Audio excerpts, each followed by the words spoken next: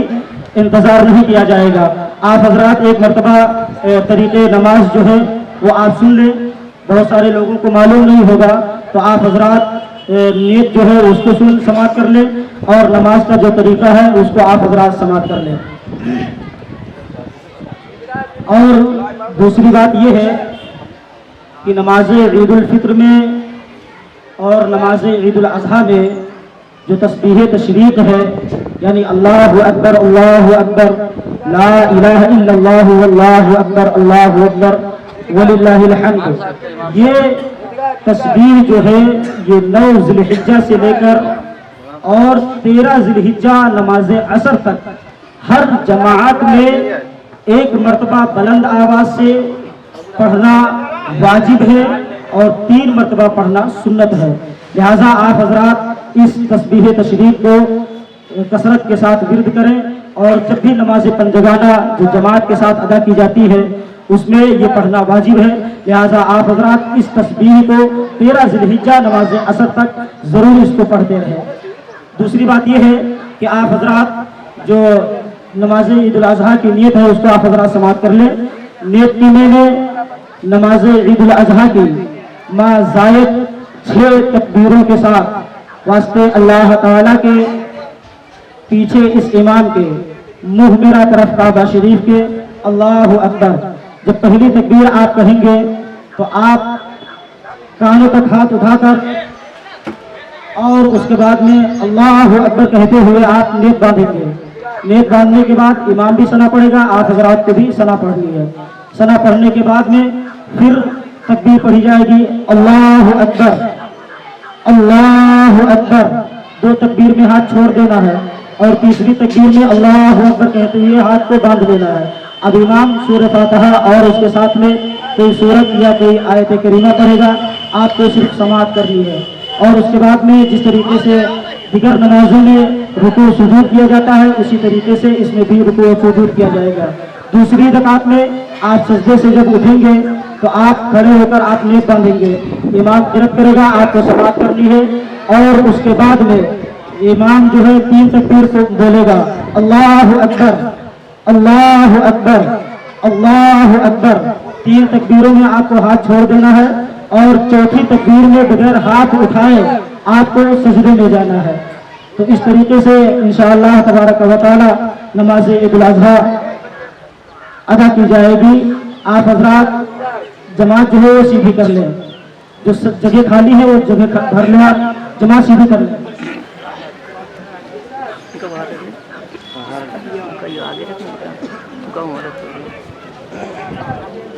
اور یہ اعلان آپ حضرات سماعت کریں کہ عیدگاہ میں کام جو ہے شروع ہے، لہذا آپ حضرات سے پرخلوص یہ اپیل ہے کہ آپ حضرات اس عیدگاہ میں جو کام شروع ہے اس میں بڑھ چڑھ کر حصہ لیں تاکہ تعمیری کام جو ہے وہ مکمل ہو سکے۔ آپ حضرات اس میں کوشش کریں اور اپنے گاڑی کمائی سے، اپنے ماں باپ کے نام سے یا اپنے اہل و عیال و اقربا کے نام سے چاہیں تو اس میں جو چیز کی کمی ہے وہ حضرات آپ اس میں دے سکتے ہیں۔ لہٰذا اس بات کو آپ حضرات غور سے سنیں کہ تعمیری کام شروع ہے، آپ حضرات اس میں بڑھ چڑھ کر حصہ لیں اور اس میں امداد کریں۔ شروع ہے کیا حضرات؟